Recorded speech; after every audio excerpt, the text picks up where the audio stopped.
I think to win a national championship, you have to go through UConn. We've won the last two. That's as hard to do as anything. And then trying to win a third one, the odds, I think, are against it. We have a great history, great rivalry. When the game tips off, everything else is pushed aside. It's a basketball game, and this one's for the national championship. You've been waiting for this feeling all your life. This year, we're younger. Nobody really expected us to make it this far, so we're not feeling any pressure. I love being the underdog. I think it's a great position to be in. There's absolutely no pressure on us. The pressure is all on UConn. When you're the underdog, you think all things are possible. I miss being in that situation. UConn about to go after championship number 10.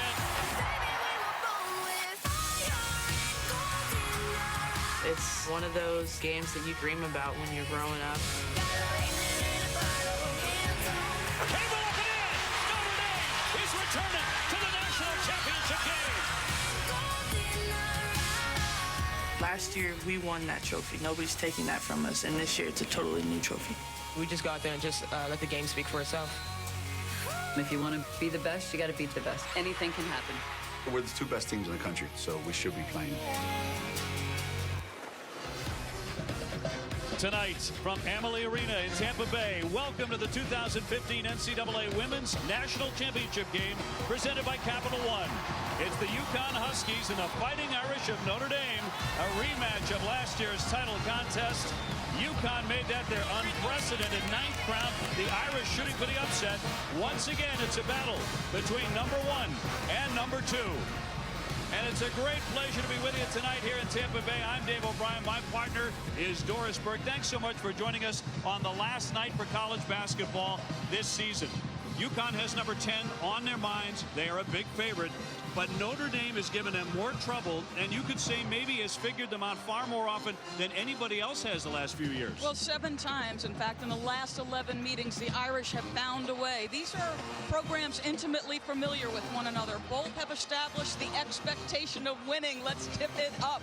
Well, who do you need to know tonight? You need to know about the two biggest stars in women's college basketball going head-to-head. That's Breanna Stewart and Drew Lloyd, who's terrific. 2 unanimous first-team All-Americans, and for the first time in their careers, they had to move beyond just being the best player. They had to be the voice of their teams, and in the first meeting back in December, Jewel Lloyd went off for 31 points. They had a 10-point edge. She's the most electric athlete in women's college basketball.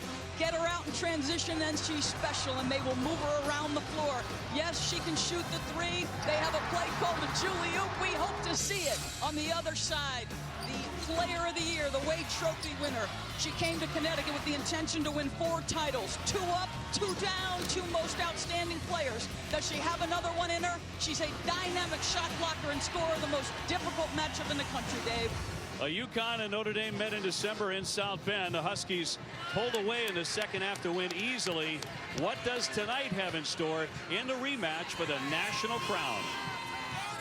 There's only one thing I know right now. We are alive tonight. We are alive tonight.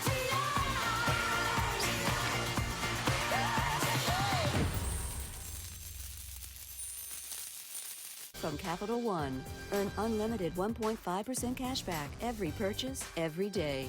And in part by Ford. We go further, so you can. Back in Tampa Bay, the Duke men were crowned champs last night. Notre Dame and UConn, the women trying to join them in the winner's circle. And it's time now for our national anthem. Here's our public address announcer, Molly Haynes. And those who support our freedom at home and abroad. This evening's colors are being presented by the United States Marine Corps Recruiting Station Orlando Color Guard. And now please join former USF student athlete and former star of The Lion King as Nala on Broadway, Ms. Kissy Simmons, in the singing of our national anthem. Oh, say, can you see by the dawn's early light what so proudly we hailed at the twilight's last gleaming, whose broad stripes and bright stars through the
Both of the teams have been very open, and certainly the head coaches have, about their dislike for one another. Certainly the rivalry has gone a little away from the civility that it was when we were in the league together. You know, this is a function of women's basketball. Sometimes we act like girls, like we're supposed to go to dinner every night. You know, we're supposed to play each other, try to beat each other's brains in, and then we're supposed to get together afterwards and go have a bottle of wine. That's not going to happen. But it's a rivalry that goes back to 2001 when Notre Dame upended UConn 90-75 in the national semifinal. It continued 2011, Notre Dame getting by UConn in that national semi. 2012, Notre Dame wins again 83-75, a game that went to overtime. Then the national semifinal of 13, UConn besting Notre Dame 83-65. And last year in the national championship game, both teams went in undefeated, a big win for UConn. Time now for our Capital One starting lineups. Let's go back to Molly Haynes. And now let's meet tonight's starting lineups. At guard for Notre Dame, a 5'7" sophomore from Mitchellville, Maryland, number 15, Lindsay Allen. At guard for UConn, a 5'7" junior from Glen Heights, Texas, number 4, Mariah Jefferson.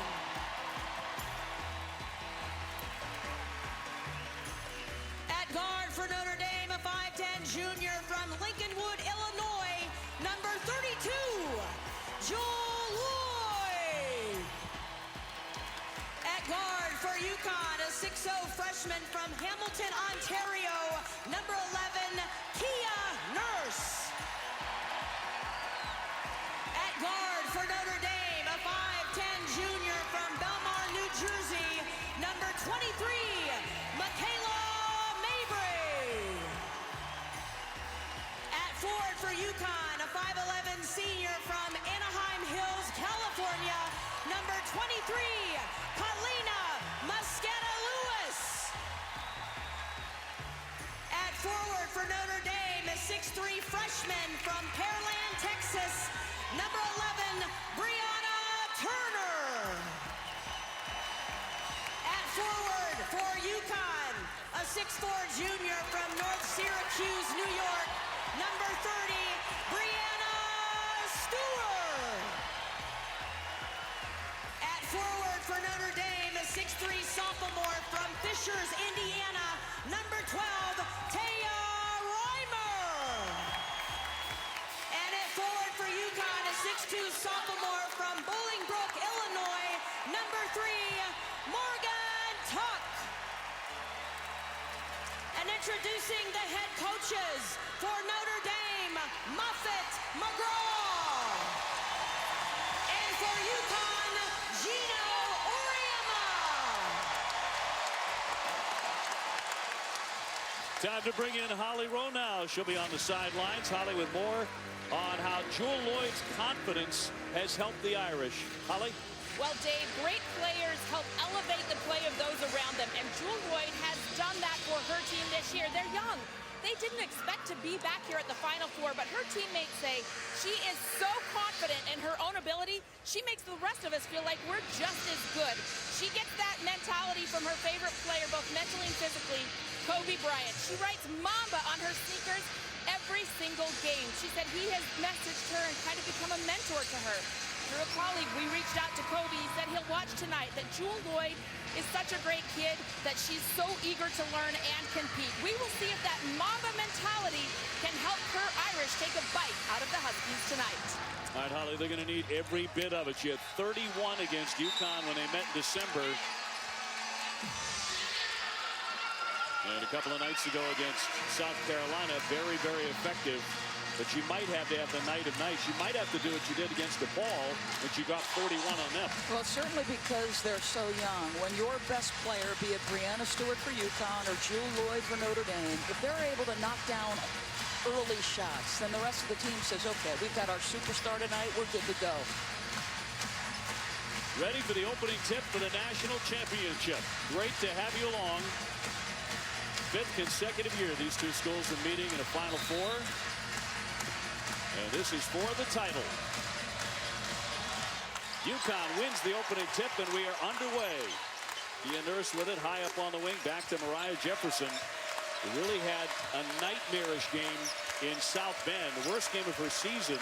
She didn't score. She was 0 for 8 shooting and fouled out. Now the Irish open man-to-man, and Breanna Stewart gets isolated, and that's typically in a one-on-one situation equal to getting a basket. She is that difficult to contain in one-on-one matchups. Nobody's ever been the most outstanding player of a Final Four 3 times. She has that in her sights tonight. Here's Allen, the point guard. And they need a very smart game from her, and mistakes like that cannot keep happening. Here's Jefferson, one of the quick guards in the country, sealed off by Allen. In the lane, and it's going to be a 3-second violation. So Allen did a great job tying her up inside that lane. She certainly did. And one of the things Mariah Jefferson has worked on this year, because Geno had her watch videotape of Tony Parker, is keeping that dribble alive until something great is prepared to happen. In that instance, she picks it up in a bad spot. Dee Kantner, Denise Brooks, and Mark Zentz, the officials. Here's Lloyd. A little bit too strong. Reimer turning around, right back up and in. She could be a giant factor tonight. Well, she is a polished 6'2" player who's got inside-out ability, and one of the keys for the Irish is, can they win the rebounding battle? They got waxed on the boards in South Bend. Hard drive there by the freshman Nurse out of Hamilton, Ontario, the American Conference Freshman of the Year. We wondered how Nurse would play. She looked a lot more settled in the national semifinal game, but to that point, the NCAA tournament had been a struggle. She said the stage had gotten to me. There's Reimer again very quickly to fire up 2 more. It is 4 quick points for the Irish. Coming in averaging 10 points and 6 rebounds. The big sophomore who was pushed into the starting role in last year's Final Four. A turnover here by UConn. Here's Allen in transition. She'll go all the way with the left hand and block, but also a foul on the play. Kalina Mosqueda-Lewis is kind of touching her forehead as if she took a knock as well. And the foul will be on Kalina. That'll be number 1 in the senior. So one notable difference between the first matchup and this one is, if you're Geno Auriemma, you've got to pay a little bit more attention. You've got to guard this young woman at the free throw line a little bit more. She's become an assertive scorer. She struggled in the national semifinals. Interesting she gets here. Maybe it gets her started offensively. And an outstanding foul shooter at 85%. Both of these teams really knock down free throws. So if it should come down to that, nobody really has a clear advantage. But the reason, the Irish have a chance tonight, you have to be able to put points on the board. I believe Carol Lawson said she thought Notre Dame had to get to 80. I asked Muffet McGraw about that. She said, we absolutely have to get into the 70s. You had the feeling it was high 70s. On the drive, Tuck, and that one out of play. They'll keep it on this end. Tuck had a great game in South Bend in the UConn victory back in December. She just ate the Irish alive. She went for 25 points and 9 rebounds. Mosqueda-Lewis, the best 3-point shooter in history. Short on that one. Turner with the rebound. Remember, Turner did not play against UConn first time around. That was a giant hole in the middle because of a bad shoulder. It was the game she missed. And that's when Tuck really went crazy. Allen trying to dish into all those white jerseys. Turns it over for the second time. Jefferson, quick step to her right, banks it in. You can see Connecticut is relentless in transition. They didn't have numbers in that instance, but Jefferson's speed is a major factor. She's already scored more points than she did the first go-around with them. Stewart on Reimer. Trying to take that baseline. Look at Stewart defend and comes away with it in a great save. And that was all Breanna Stewart. Nurse was open. Off to Kalina Mosqueda-Lewis. Misfiring on her first couple of shots. Here's Lloyd on a run, but they don't see her. Allen completely missed her. Here's Mabry. Yes, with a 3. And those types of baskets, to me, are crucial. This is an Irish team that averages 80 points per game, and the more easy opportunities you can get against the nation's toughest defense, the easier your life will be. She was 0 for 7 against UConn in the first game. Stewart with the left hand, it won't drop. Reimer collecting the rebound. Stewart trying to harass her in the backcourt. This is already turning into a pretty good battle between these two. Very spirited. Mabry, the guard, finally comes to get it. A packed house here at Tampa Bay. Backdoor cut, but off of Lloyd. Great idea, but poorly executed. It was open. And you get the feeling Mabry was just a little bit too anxious to put too much on it. And Notre Dame with a 3-point lead here in the national championship game, trying to win their second. And the Huskies trying to win their third in a row. And that's for the second time 3 straight. Tuck bottled up and lost it on a play off of UConn. Well, it's the 5th consecutive Final Four for the Irish. They are unfazed by the stage. They are accustomed to winning, and they are here to play. Taya Reimer, what a difference a year makes. As a freshman, she was a little rattled in the Final Four. She's off to a fast start. In transition, their best shooter, Mabry, puts it down. Irish lead.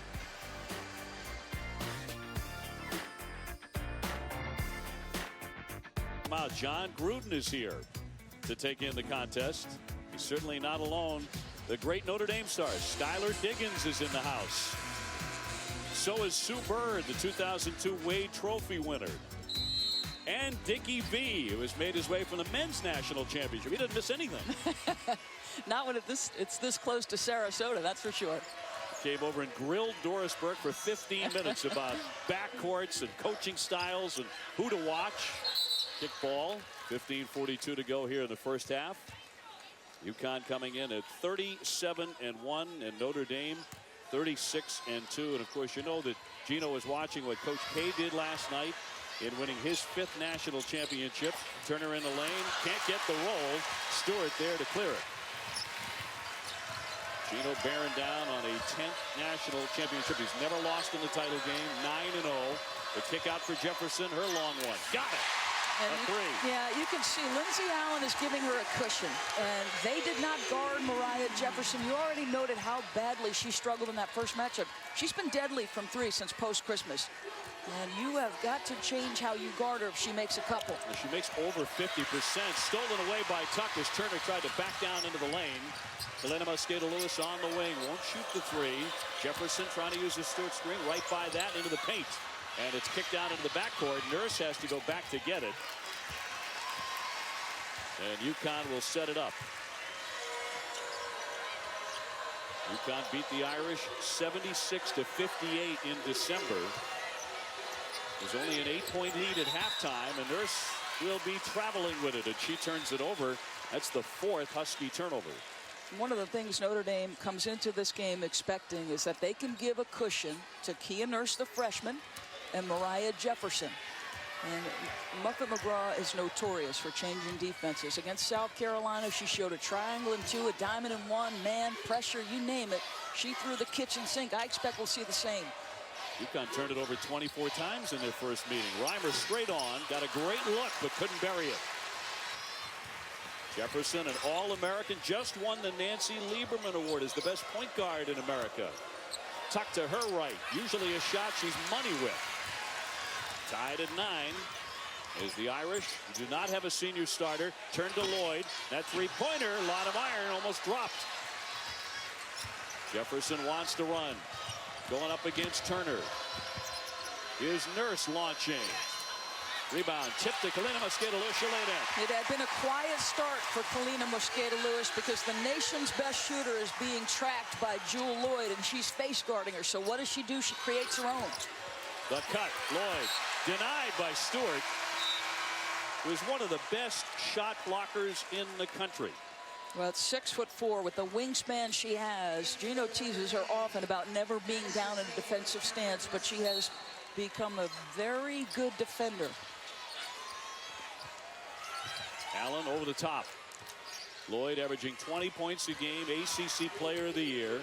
The All-American driving by Stewart. Dipsy-do. Oh, is that pretty? How special is this player? I mean, this is the most electric athlete in women's college basketball who's got a polished and diverse offensive game. And never, ever gets nervous. Westbell, the freshman in the game, wearing number 33 for Notre Dame.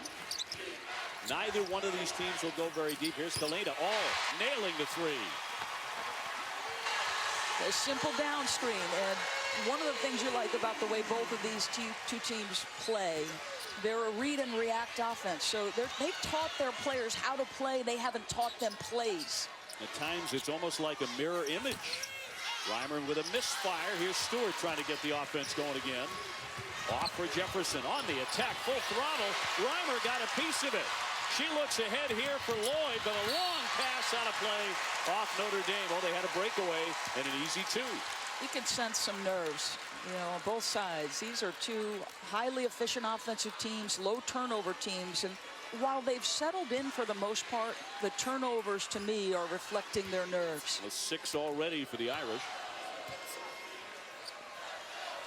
Notre Dame beating South Carolina in the semifinal on Sunday in a thriller, 66-65 on this floor. And Madison Cable hit the game-winning shot. She's in there now, the back door, and there's Kalina for 2. She has 7. So if someone's face guarding you, what do? You look for opportunities to become a cutter, and that's exactly what Mosqueda Lewis is doing. Here's Allen with a jumper. Rebound tipped. Reimer right back up. Didn't waste any time. How about the follow there by Allen? She gets it back off the fake. Stewart with another block. And it comes to Jefferson. How about the spin move to get free into the offensive end? Kalina Mosqueda Lewis traveling with it. You can almost see the wheels turning in her mind. Do I have the room to take a 3? Yeah. Just step into that transition 3 that she hits so many times. Well, she's the most prolific shooter in women's college basketball history. It is pure, it is pretty, and it's deadly. And in transition or off opportunistic cuts, you better watch out there too. Welcome back to the NCAA Women's National Championship. UConn with a 5-point lead on the Notre Dame Fighting Irish. Doris Burke, take us inside the play. Well, Kalina Mosqueda Lewis is always looking for opportunities where she can sneak away from defenders. So it looks like a screen and roll with Jefferson and Tuck. She actually starts to direct a little traffic. Can I screen for my teammate? She sets it up with a little back screen and then steps away to 3. She's got UConn's last 7 points. Let's check in with Holly. Well, they want to pay a little more attention to Kalina Mosqueda Lewis. They particularly want to find her in transition. Muffet McGraw of Notre Dame saying, hey, somebody has to find her. We've got to talk and communicate. She also wants them to calm down on offense. Hey, don't be afraid to throw it back out if you don't have a great shot, just like that one. Well, Westbell took a shot that didn't touch anything. Turner with a great save, but right back over to the Huskies. And Turner has to get back into the play herself. Tuck backing in. That's a shot that could be there all night for her. Well, they get post isolation. UConn does that to me as well as any team in the country. They find a way to get Tuck or Stewart isolated in the post in a one-on-one situation. She's the freshman on her, says, I got this one. If she has the game she had in South Bend, she could wind up the most outstanding player. No question. Of this Final Four. Westbell too strong. So she's had a couple of poor shots right out of the gate. Tuck trying to beat everyone to the other end. Deflected away by Notre Dame. Exactly 11 minutes to go. And so far, we've only had 1 foul called. Well, your offense is not working. You're now 4 for 15 if you're Notre Dame. So your defense has got to buoy you here for the next couple of minutes. You've got to string together a couple of stops. Westbell leads. And Reimer comes back on for Muffet. Tipped by Stewart, trying to save. Did to Kalina Mosqueda Lewis. Cross-court Nurse. Shot clock at 15, and Jefferson will set it up. Coming off 14 points, 5 assists in 38 minutes against Maryland. Played a very smart floor game. It's Tuck again, spinning in. That's a shot that she normally hits. She looks nervous. She's rushing everything. She doesn't look. This has been the most consistent player by demeanor all year. Tuck is nervous right now. You made the point.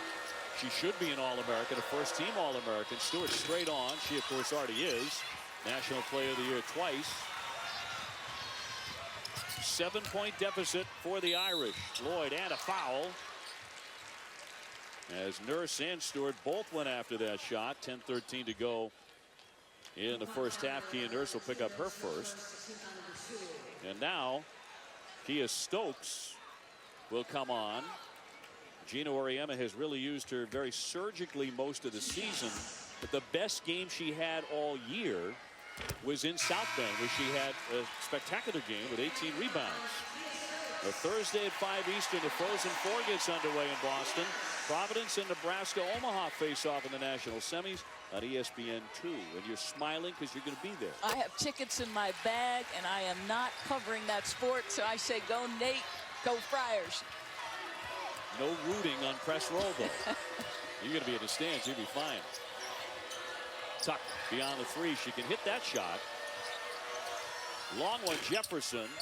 On the other side, Kalina Mosqueda-Lewis comes away with a rebound. Well, you love that the senior, as you would expect, though you're taking away her strong point, her three-point opportunities, she is finding ways to contribute. Tuck off the fake, got Turner airborne. That's a round and out. Stokes battles for the rebound, tied up with Reimer. Those two really fighting for it. It'll go the other way. Notre Dame has the possession arrow. Now, this was the lineup where you go to UConn's big lineup, which means Mosqueda-Lewis is moving to the two-guard spot, and you've got the big lineup. The 3-4-5 is very big. When UConn took over the game in South Bend, it was with this big lineup. As you said, Stokes dominated the glass. Along with those 18 boards, she had 4 block shots, so she really was all over the place.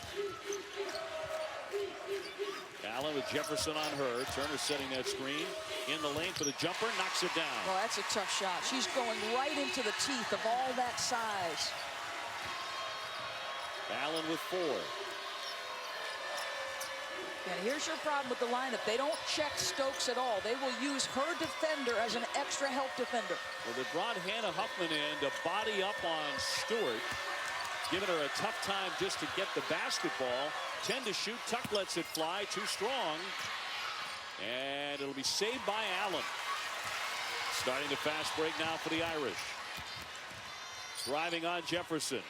Huffman on the baseline. Trying to lay it up, but denied. Great defense underneath the rim by UConn. Stewart, the jumper, floats it in. She has 4, and UConn leads by 5. Stewart just named a first-team All-American again. Trying to lead UConn to a 3rd consecutive national championship. And that would be every year she's been in Stores. Turner has been a non-factor offensively. Shot clock down to 7. Batted away by Tuck, and they knock it free.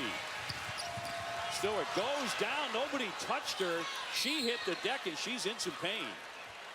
8:04 to go in the half, and Breanna Stewart just kind of collapsed on the floor, Doris. She needs a little help to get up, and a very positive sign she's on her feet. But that was an awkward fall. She's trying to handle it in transition. I'm a little afraid they made the push pass. You can see she just twists that left ankle. And clearly in some pain. I think she was trying to cross over from left to right, and in doing so, to make the stop, twist her ankle. They're going to lose the player of the year for the foreseeable future. She's out of the game for the UConn Huskies. Tuck on the spin. Boy, she's just off tonight. We've never seen her miss this badly. I think once she started to miss her first few, she started to press a bit. Allen got it. Knocking down a pure 2-point jumper. And here come the Fighting Irish. Well, we wondered how Lindsay would react. The 0 for 5 in the national semifinals. Got in foul trouble. Never found a rhythm. Would she settle in? It looks like she has. So Stewart out of the game. Here's Jefferson's 3. Off target. Stokes the rebound. And yes. Just so big. Stokes, her opportunities are sort of against certain matchups in certain windows. She has been so productive as a shot blocker. They're going to retape Stewart's left ankle, it appears.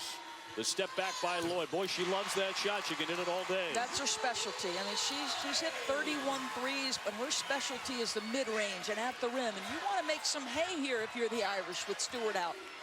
Lloyd loves the spotlight, I think, every bit as much as Stewart does, averaging 24 points a game against top 25 opponents.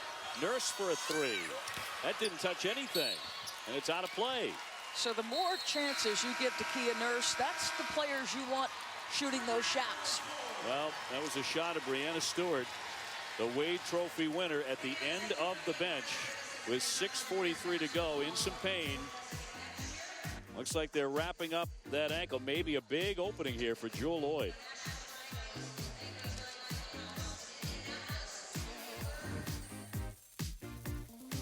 UConn on top 22-19 over Notre Dame in the national championship. Let's go to Holly Rowe.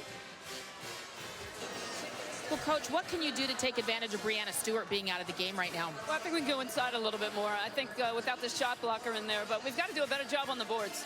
Transition also. I heard you talking to your team about transition in the huddle. What do you want to see better there? Yeah, we need to run a little bit more. We need to set the drag, but also defensively, we need to be better transition. Thanks, Coach. Okay. Team actually out rebounding UConn by 1, 15-14. They have retaped the left ankle of Breanna Stewart. Here's how she injured herself. We think she's getting ready to check back in. You can see she's thinking about stopping, crossing over, and in doing so, she plants that left foot, turns it. We'll see what her mobility level is here as she hits the floor again. She's back on the court with 6:40 left in the first half in a tight one. The point guard, Allen. Up top for Mabry, who hit one early three. She's been quiet since then. Reimer up against Stewart, testing her right away. Stewart there for the rebound. She went quick with her shot, which you have to do against the shot blocking of Stewart. It was a decisive move, just can't complete it. Stewart with 6 rebounds. Tuck launching a three. Yes. I mean, I said it on the national semifinals, and she struggled here. She, to me, is a first-team All-American, and you're only allowed to nominate 3 from your team. And there were 3 first-team All-Americans for UConn. I think it's a rule that has to be changed. Well, she went out and got 24 points, 9 rebounds against Maryland. A little slip there by Lloyd, but kept possession. Turner hands it off. Lloyd, the All-American, driving into the lane. Another scoop shot for 2. Yeah, she's so slithery and able to score against larger opponents, either with a little deception or with her athletic ability. That one, the deception. They leave Jefferson open again. Rebound comes out high. Back for Tuck. On Reimer, facing up. Jefferson swings it for Kalena Mosqueda-Lewis. 5:23 to go in the half. Stewart's mobility could be in question after that slip in the ankle injury. Jefferson again, but well short. Rebound tipped right to Reimer. On the outlet, here's Lloyd. Long distance. She can't dial that one up. Another rebound for Stewart. They're going to wait for Breanna Stewart to come back into the play. UConn with 3 first-team All-Americans on the floor. Turner with the stuff. I don't know why Mosqueda-Lewis would think she could drive on an athlete like that with that length. I mean, Turner can guard on the perimeter. 6'3", you bring it right to the shot blocker. Yeah, that's her game. Reimer's the open shooter. In and out. Shot it quickly. Yeah, part of the problem for UConn on the offensive end right now, because Stokes is not an option offensively, essentially on this end, you're playing 4 on 5. But Reimer is sitting in the paint, not guarding Stokes at all, just trying to shade to where her teammates might need help. Stokes will not give them a whole lot of scoring help. 5 points a game. But she is something on the glass. Here she is on the baseline. That was intended for Stewart. Picked off by Allen. Lloyd working on Tuck. A little bump, no foul. And out it goes. And who gets the basketball? It's going to stay on this end. I thought there was enough contact for a shot. So did Muffet. You're in transition. And let's see. I mean, I think that's enough for a foul. I would agree. So 4:04 left. Nurse coming back on. Stokes will leave the floor. Jewel Lloyd, by the way, 3 out of 8 shooting in the first half. Notre Dame to put it in. And Jefferson with the theft. Picked it away from Lloyd, and she lays it in. That is one tough cookie right there, folks. Lean frame, but a mean game for Mariah Jefferson. 5-7, maybe. Yeah.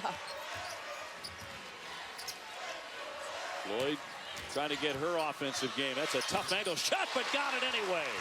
Wow. How about that? Maybe the best in the country, I think, at taking shots under duress. You know, in that instance, she didn't have to get separation with a fadeaway, but she's got a very nice fadeaway. When a defender with length is Gardner, that time she just goes right over Jefferson. Tuck in the lane and will be fouled on the play by Westbeld, and Muffet could not believe that call.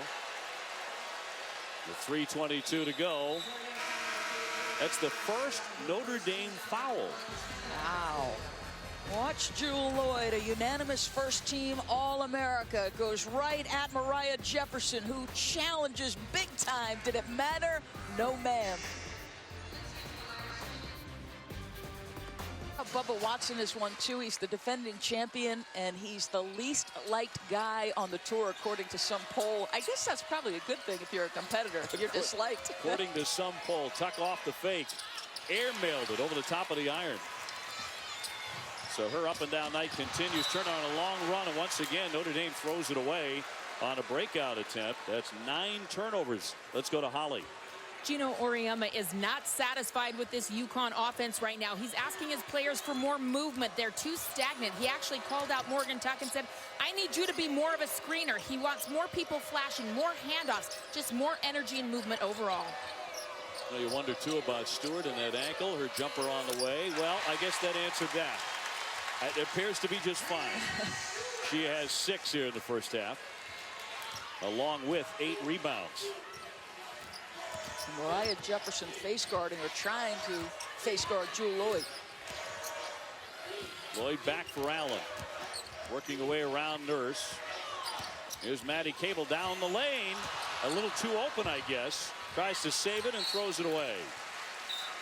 Just a wide open layup there. Yeah, 10 turnovers for the Irish. That will hurt against the efficient UConn team. And Stewie working hard against Brianna Turner. Sets a screen, steps away, and this is the bind she puts you in. You know, you work so hard on the post to guard her, then she steps away. You got to come with her. She's capable of making that shot. Notre Dame is led by as many as 3. UConn's biggest lead has been 7. Stewart commanding it, but picked off by Cable. Smart read down on the baseline. Look at Allen go around the back for the jumper. Off the back iron. She got her hand on it. Lloyd got it back out top for Allen. Under 2 minutes to go. That's going to be an offensive foul. They're going to get Reimer for knocking down Nurse. Kia Nurse hitting the deck. That brought a big grin. Not from Muffet. Just far too many turnovers. Right block here, as you see, Reimer just displaces the defender. Nurse thinks she's got the smaller player sealed and can't understand it. Very few fouls in the game, just 2 apiece. So in that sense, it's been a clean game, but there have been some sloppy turnovers. Yeah, the 10 for the Irish. Tuck looking inside. Stewart trying to get free. Stewart for a 3-pointer coming. There's Kalina Mosqueda-Lewis drawing the foul underneath. He's been able to get under there a couple of times to either get to the line or get a shot off. Not usually where she likes to live. It's her 3rd offensive rebound, but a scorer's mentality. And so if you're being denied, go find some other way to contribute. Reimer with a foul. That's her 2nd. Kalina gunning for a 3rd consecutive national title. Rarely misses at the line, 92%. Westbeld returning. And Reimer heading to the bench with 1:37 before halftime. Up, McGraw doesn't want her to pick up another cheap one. I think it's an important time. Both teams need to finish strong. If you're the Irish, you're trying to cut this deficit, keep your momentum going, stay attached to UConn. And, you know, typically it's right about this time you see UConn go on one of their patented runs. Well, the whole concept of staying attached to UConn might be the toughest thing to do in sports. There's a block by Kalina Mosqueda-Lewis. It comes to Lloyd, deflected out of play, and UConn piling up the block shots here. It doesn't matter that you get offensive rebounds, because if you don't have the size to keep it above your head, there's so many long arms and good defenders. Already with 5 blocks. Shot clock is at 8, and a whistle and a foul. They're going to get Jefferson for the personal. That'll be number 1 on Mariah. With 1:14 to go before the break. Allen for Westbeld. She takes it into the lane and shoveled it, and off Turner. Even though she had a shot, but her confidence is down because she's missed a number of them. Right, she's got to play under control, and Coach McGraw going to get her out and replace her with Hannah Huffman. Huffman certainly a defensive specialist. She made that Great stop on Tiffany Mitchell in the Final Four with just seconds to go on Sunday to seal that victory over South Carolina. Less than a minute. Tuck mishandled it. Back for Nurse, and now Jefferson. Shot clock's at 7. And that's going to be a foul against UConn. See, I think one of the things you're seeing is the offense is bogged down. And one of the things Muffet McGraw told Holly, and Geno basically reiterated the same thing in some pregame interviews, both coaches talked about how familiar they are. They both run similar offensive systems, a lot of the same sets. So the scouting, you know what's coming. Allen will back it out. Geno wanted to get Kia Stokes into the game, but they had already inbounded it.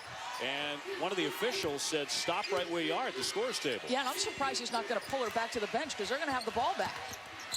5 on the shot clock, taken away by Jefferson. Allen and Lloyd in that backcourt, terrific defenders, but a lot of the UConn fans thought there was a foul on that play. 7-point lead for the Huskies. There you go, a little stagger screen here. Tuck. One to get off a shot, and she can't. And a foul on the play before the final horn to end the half on Huffman.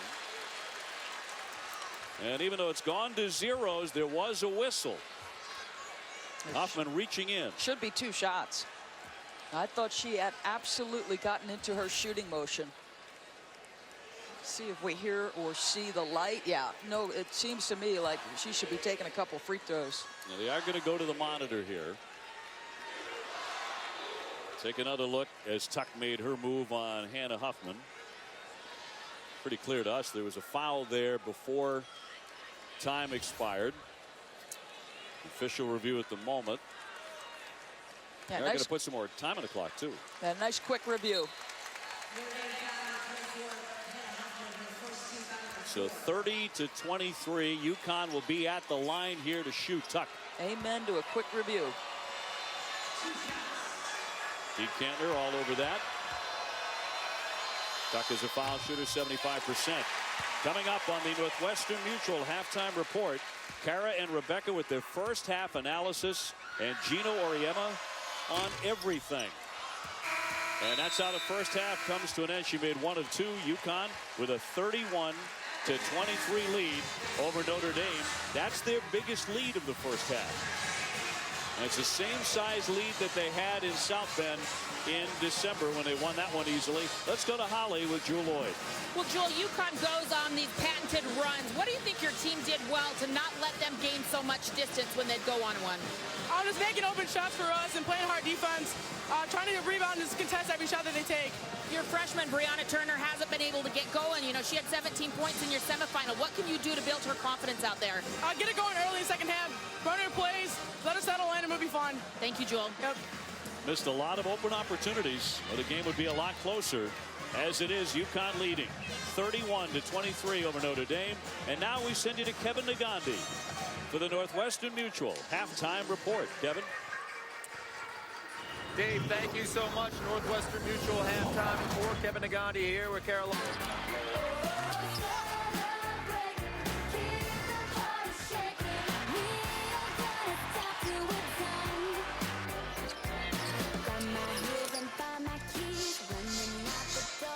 UConn is 20 minutes away from a 10th national championship. We welcome you back.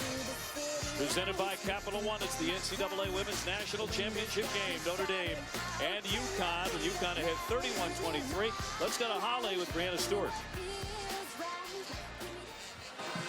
Well, Brianna, what happened to your ankle in that first half? I just rolled it. I think I came down to someone's foot and just rolled it, but I got taped twice, so I'm all set. Did you do any treatment in the locker room at halftime? No, I just got retaped. So it feels okay? Yeah. Okay, tell me a little bit about your team right now. What do you guys need to do to be a little more efficiently offensively? I think we need to take our time on offense. You know, we're rushing ourselves a little too much and trying to score on the first pass, and you know, we're playing really good defense, so we have to take our time on offense. Thank you.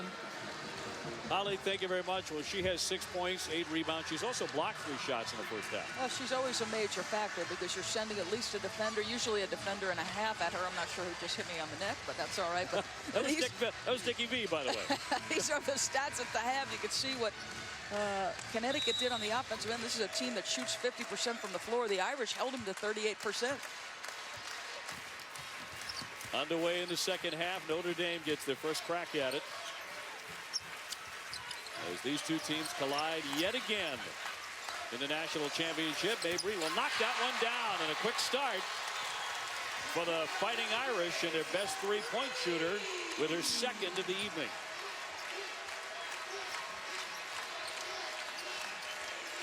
UConn fans remaining on their feet till they score.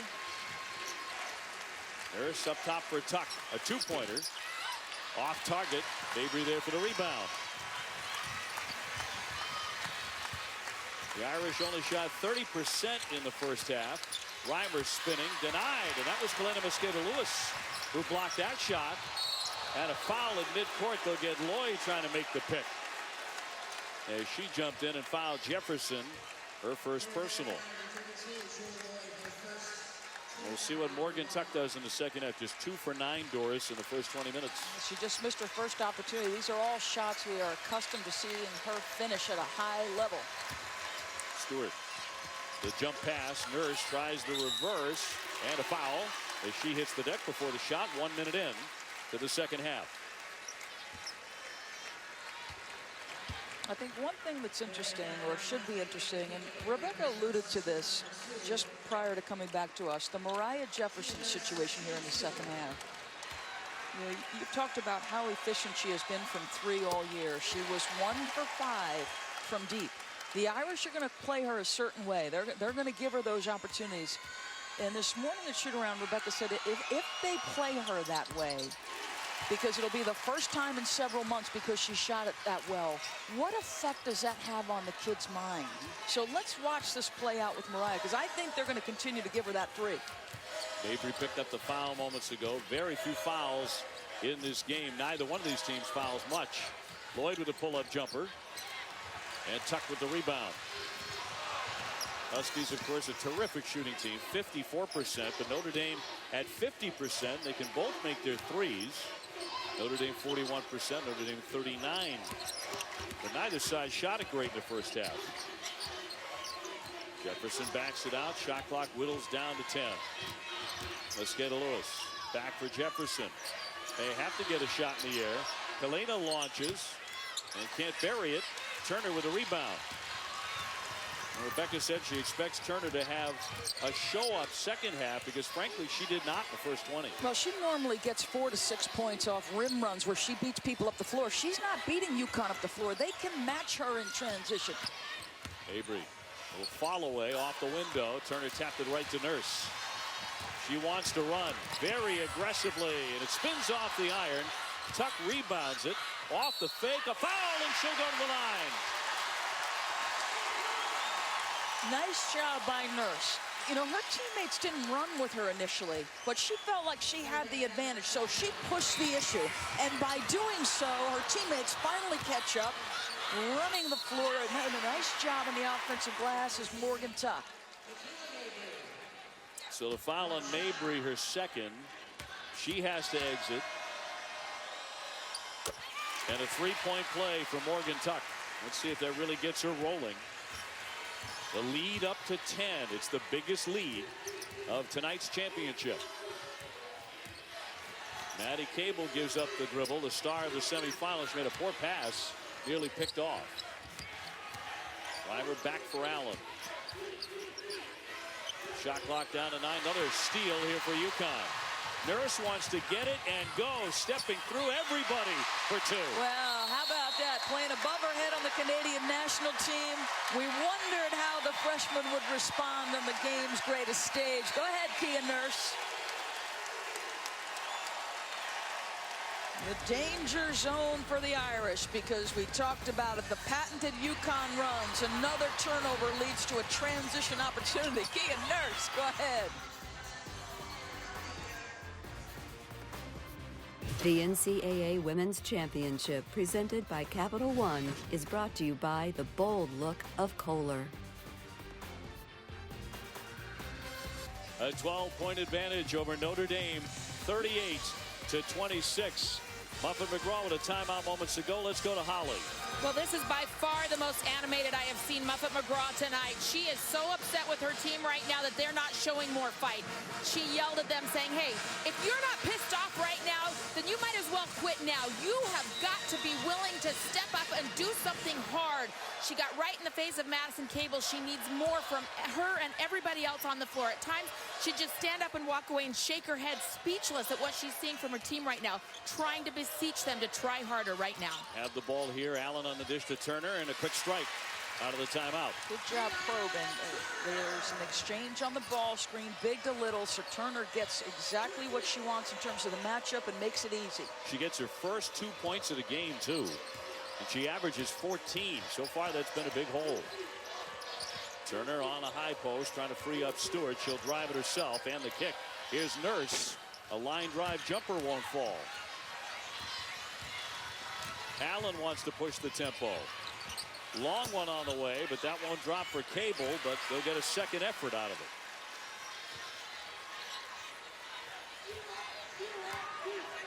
it. You really feel like it's Jewel Lloyd's time, don't you? If they're going to get something going here, and a foul against the Huskies with 16-17 to go. That'll be on Jefferson, her second. One of the things that's had to happen, because both programs lost key members. Natalie Achanwa and Kayla McBride graduate for the Irish. Stephanie Dolson, there's Natalie Achanwa now on the coaching staff. Dolson and Hartley leave for UConn. So those best players had to become more of a voice. And if you ever needed a voice right now, you need Jewel Lloyd to speak with her game and speak with her mouth. You know, Holly came on the air talking about how she inspires confidence. This is a moment. They need confidence. Natalie Achanwa has become indispensable as far as details and counseling. The scoop shot won't fall for Lloyd. She's trailing the play badly. Kalena Mosqueda-Lewis mishandled it. Here's Nurse, the open shooter. They've allowed her to take some open jumpers a couple of times here to begin the second half. Reimer will inbound now for Notre Dame. They'll have the ball with 15:56 to go.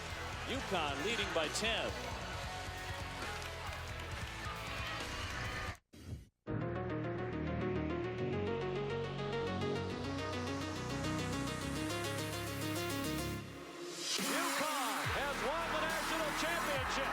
Championship number 2. They did it.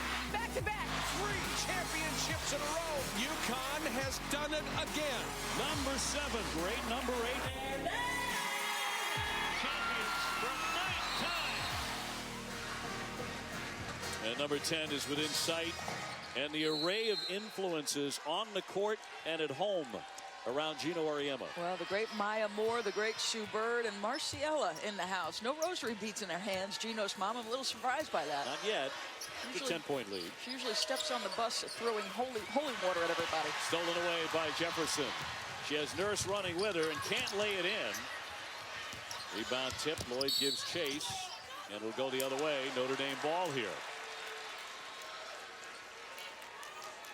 Irish 10 points down. Of course, the UConn Huskies usually win by 40-plus points per game. Look at the shooting so far tonight. Both of these teams well below their averages. Reimer catches, fires. It clangs off the iron. They're going to get a second effort, though. Allen to drive it. The kick. Turner underneath. Rushed it, followed, and got it. Yeah, she is such a terrific athlete. And I know she hasn't scored much, but she has done a heck of a job on this end of the floor trying to battle Breanna Stewart every trip up, using her athleticism to make catches tough on her. 4 points all in the second half. Stewart harassed, fronted by Turner. Here's Tuck. That's going to be a double dribble. She turns it over.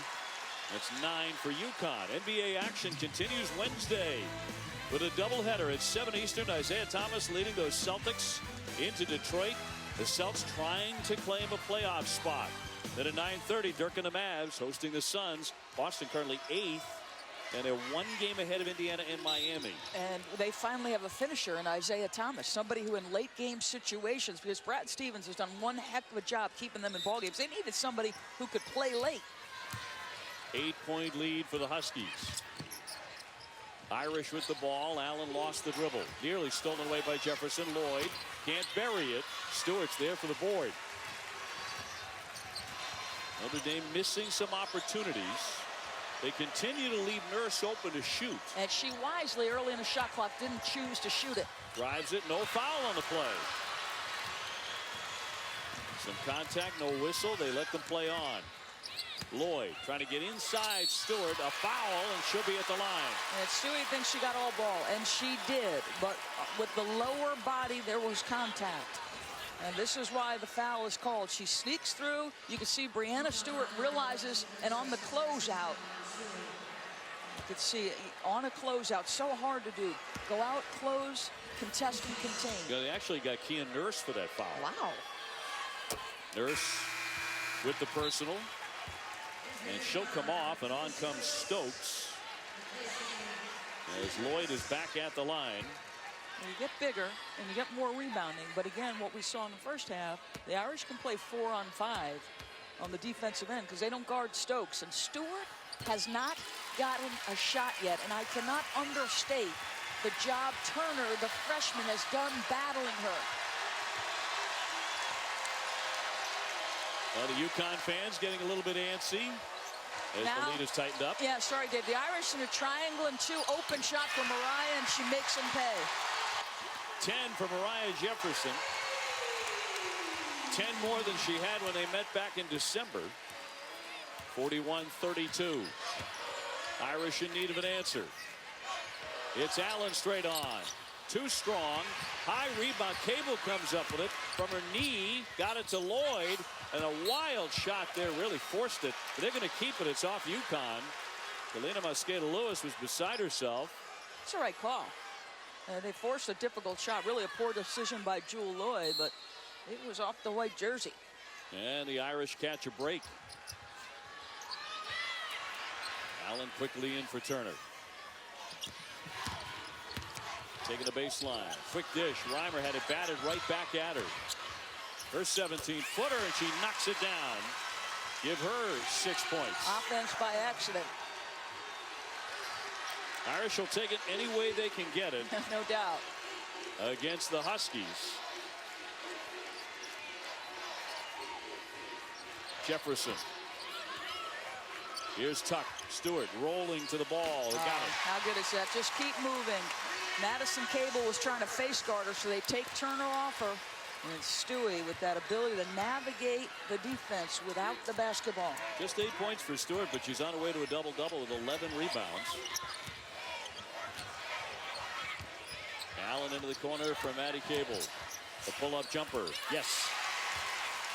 That's a tough competitor. The Irish will tell you that Cable is the second toughest competitor on the team beside Jewel Lloyd. They will also tell you she makes as many big plays as anybody. Yeah. Even before that shot in the semis. Tuck demanding the ball. Off the fake. Quite an array of moves. Back to Stokes for 2. Well, Chris Daly would be happy, boy. Stokes with a good finish with the left hand. Chris Daly, the associate head coach who works with the posts. Turner setting the screen. Allen gets it off for Reimer.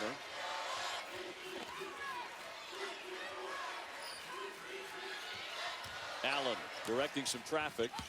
The bounce feed. That was beautiful for Turner and 2.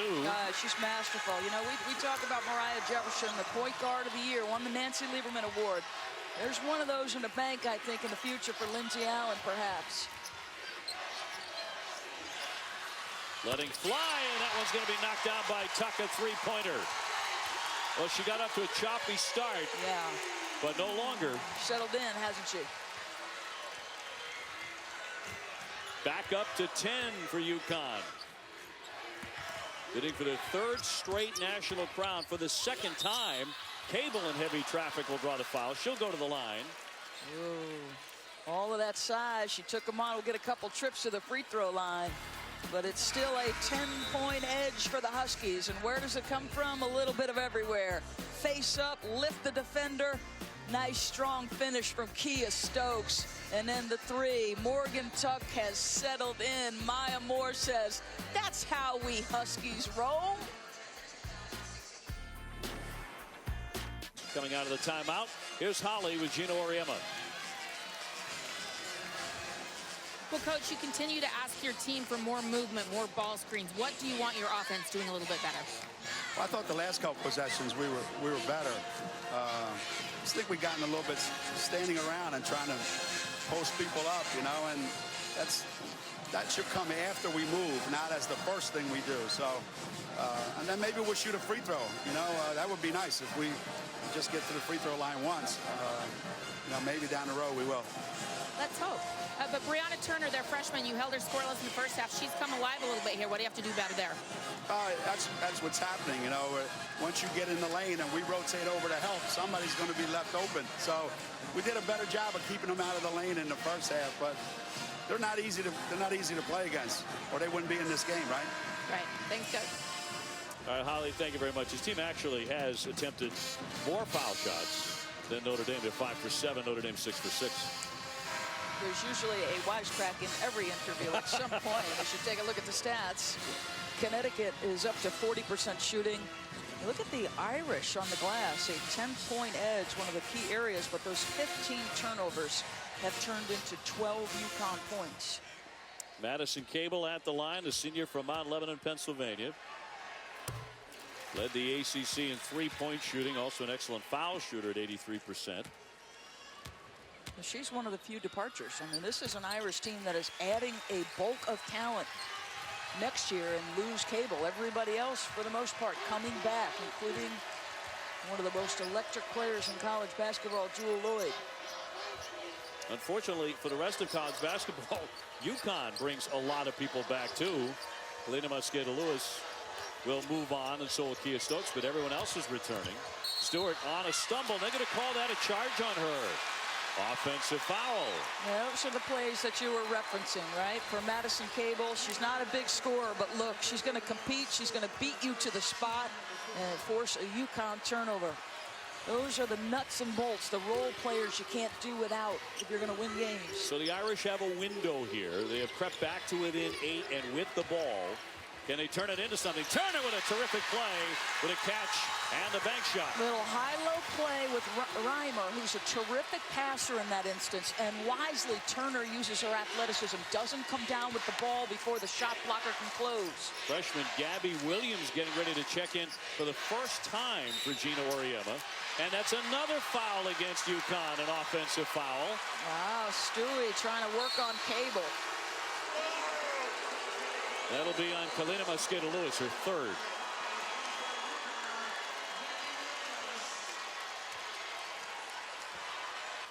So 10-20 remaining.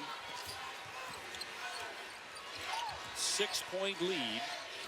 Notre Dame closing in. Reimer.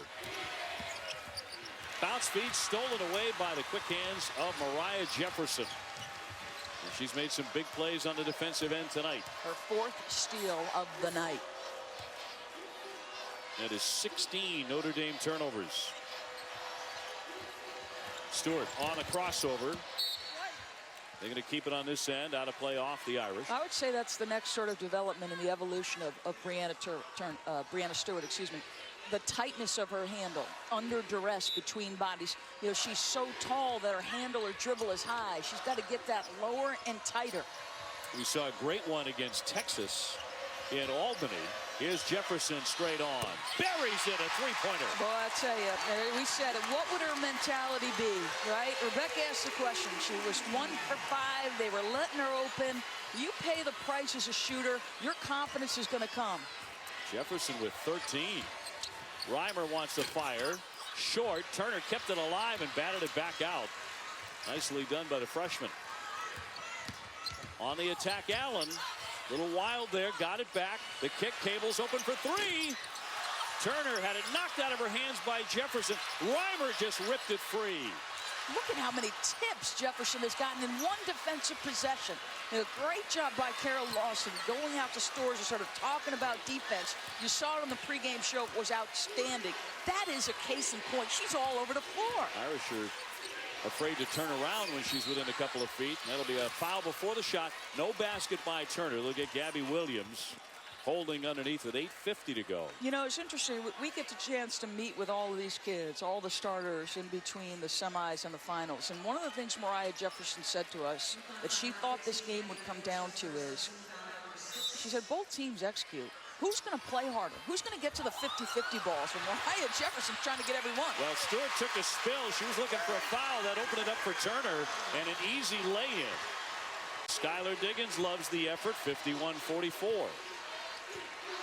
Notre Dame still hanging in. Turner offensively has made a huge difference in the second half. All 10 of her points.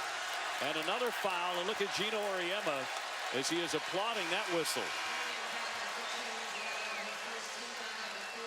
And that'll be the first on Lindsey Allen. Reimer will head to the bench. Williams trying to contain it. Bounce feed off of Huffman. She goes sprawling after it. She leads the Irish in that category. Yeah. I wonder, does Geno make a substitution here for Gabby Williams at any point? Nurse is getting a breather. He has elected not to come with Stokes in that instance. Auriemma holding up 4. Batted away by Allen. Let's get to Lewis for Williams. Oh, she had an easy layup and missed it. Yeah, you wondered about her nerves. Near turnover on a pass into the post and then a missed chippy.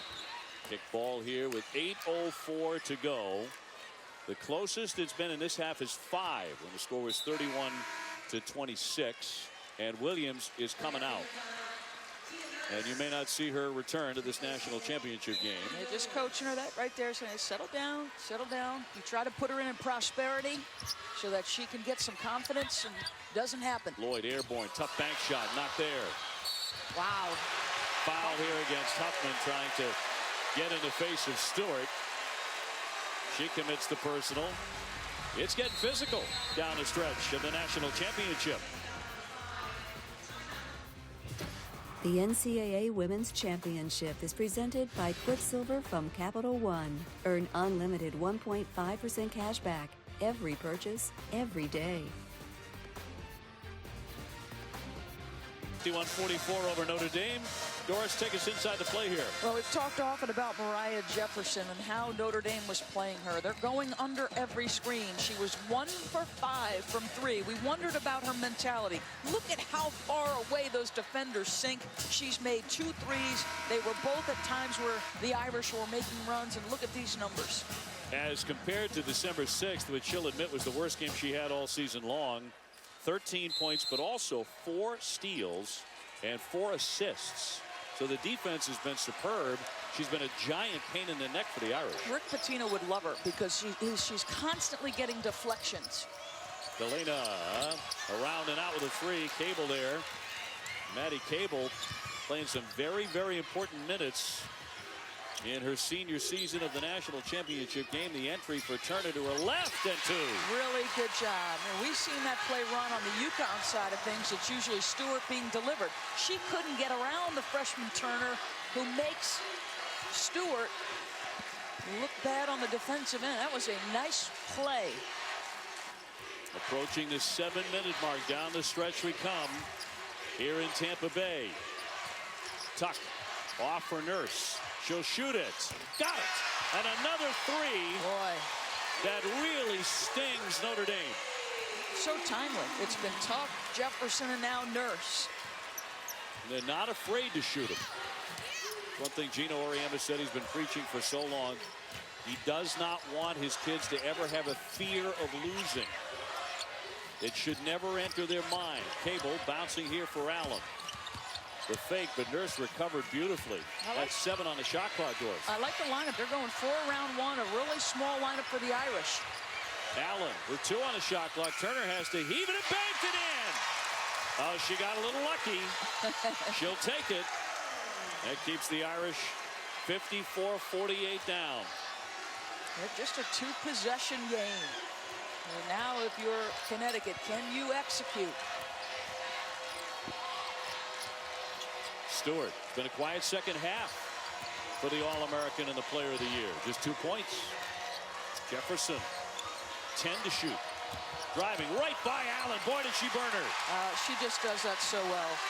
She does a great job of tucking the ball away like a running back underneath her rib cage. Nobody can get a steal without a foul. Timeout, Notre Dame. Muffin McGraw takes one.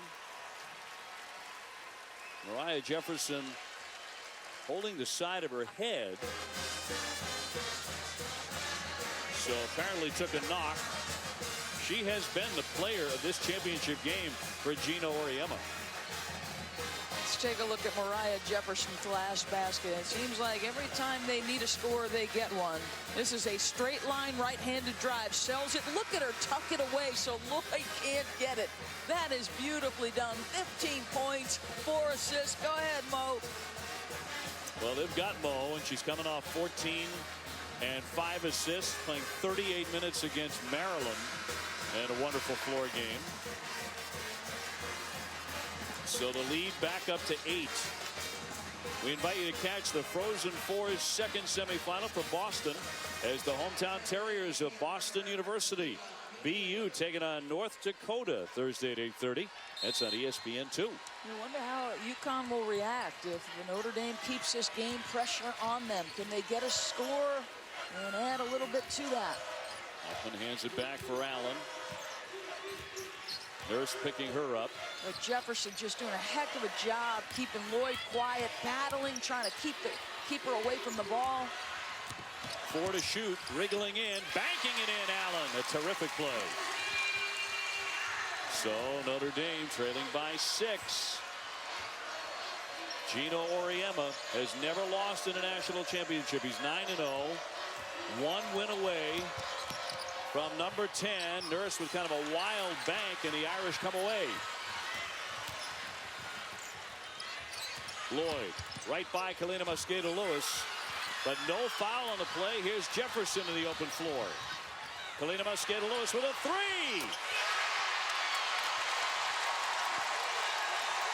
They have just been breaking Notre Dame's back beyond the three-point line. One big triple after another. A 9-point lead for UConn. What a battle between Mariah Jefferson and Jewel Lloyd. Just working so hard as Mariah. Hoffman taking the baseline. Bouncing into the lane. Allen's open. Left it way short. And she was wide open with that jumper.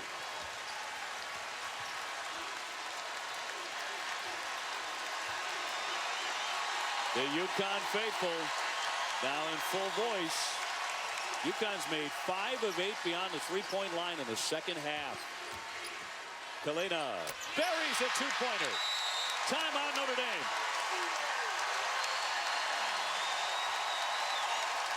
The Huskies are up 11 with 4 minutes to play. It happens quick, doesn't it? It was a 6-point edge. Notre Dame looked to have seized momentum. But a defensive play by who else? Mariah Jefferson into the dangerous transition 3. Kalina Mosqueda-Lewis. The Huskies playing with no fear and a title on the line. And for number 10, 4 minutes and 6 seconds to play. They have now opened up an 11-point lead, Doris, over Notre Dame. And those 3-pointers have been crucial for Geno's team. They're shooting here in the second half 5 for 8 after going 3 for 13. And this is the best rivalry in the sport. With the Tennessee-UConn void, it's not a series that's played any longer. They were conference foes for so long with championships on the line. It has been by far the best rivalry. Lloyd goes down but maintains, working on Jefferson, which has been a full night's work for number 32. Short, Cable jumped in trying to keep it alive. And a tie-up deep into the corner. It'll go the other way. UConn has possession. Oh, I just love how hard Kia Nurse plays. Just, you know, her brother is a big-time hockey player. And competitive spirit. You can make up for a lot of things when you play hard. She's from Hamilton, Ontario. On the drive, Jefferson. Tuck trying to free up Brianna Stewart. Short on that one. Reimer with the rebound. Still a window of opportunity here for Notre Dame. Cable taking the baseline, stepping through. Notre Dame has missed a lot of shots like that tonight. Shots that would appear to be quite easy, but they have not gone down for the Irish. And now under 3 minutes, it's 11 points for UConn. Jefferson, too strong. Stewart will keep it alive. She has 14 rebounds. So it hasn't been a great scoring night for the player of the year, but it's been a huge night on the glass. And with her shot blocking. And there's Kalina skated away. She was asking, demanding that pass. And it's up to 13 now for the Huskies. Under 2.5 left. Geno Auriemma 1 win away from joining John Wooden and Phil Jackson as the only coaches in major college or pro to win 10 championships. 2:21 to play. UConn with the ball. And Mariah Jefferson in this second half has been attached to Jewel Lloyd. And at the half, Jewel had 10 points on 4 of 10 shooting. She is now 4 for 16. And you can thank this woman with the ball for that effort on the defensive end. Jefferson's been dynamite. Tuck turns. Back for Jefferson. Stewart working on Turner. Her jumper. Can't nail that. Rebound comes back to Tuck. Trying to get free. And a timeout. Geno Auriemma with 1:53 to play. The NCAA Women's National Championship. Less than 2 minutes to go. And UConn leads by 13 points. NBA action continues Wednesday on ESPN with a doubleheader. First at 7 Eastern, Isaiah Thomas leads the Celtics against Detroit. Boston trying to claim a playoff spot. Then at 9:30 Eastern, Dirk and the Mavs will host the Suns. So down the stretch we come here in Tampa Bay. Dave O'Brien and Doris Burke. 13 points, and UConn with the ball and looking to run some clock here. Yeah, I think you'll obviously take this inside of 10, do the best you can in terms of trying to get the matchup you want individually. And 1:53 seconds away from what would be a 10th title for Geno Auriemma. We are witnessing coaching greatness. Make no mistake. Compare him to whomever you wish. He would stack up against anybody. And we did last night with Mike Krzyzewski winning his 5th.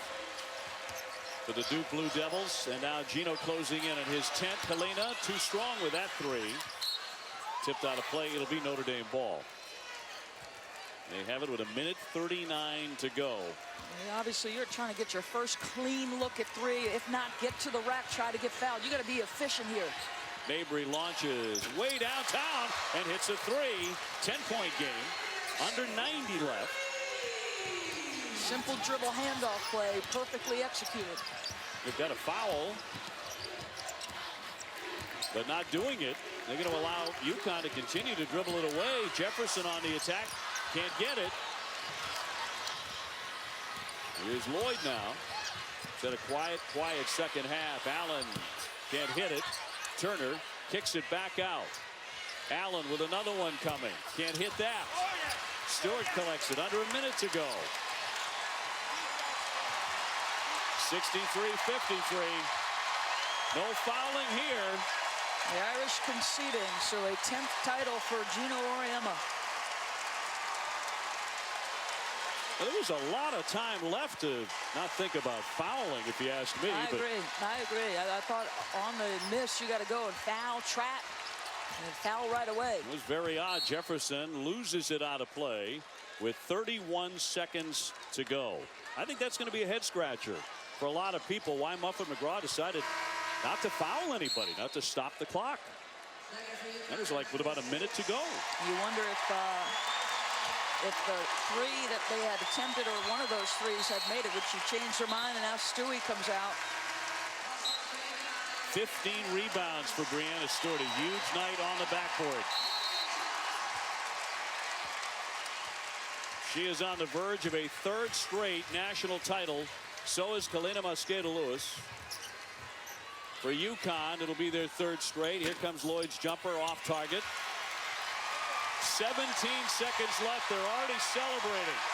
Geno Auriemma. He is about to equal what the great Wizard of Westwood did at UCLA in men's college basketball. UConn has done it again for the 10th time. They are the champions. Absolutely remarkable. A third consecutive national title. 10th overall and the most all-time and counting. We're witnessing coaching greatness. There is no question. Yes, he gets great players, but he's not afraid to coach them hard and get them to exceed even their own expectations. The final score tonight, history will note, UConn 63, Notre Dame 53. Breanna Stewart, she came to Stores to win 4 national titles. She has won 3. Deanna Taurasi said it the other day. She said, you better get her in her junior year because you're not going to get her as a senior. As she walked to UConn with the intention and the purpose of winning 4 straight titles, 3 up and 3 down. Now you get the impression watching Geno in those final seconds, he might not be able to fathom exactly what he's done so far.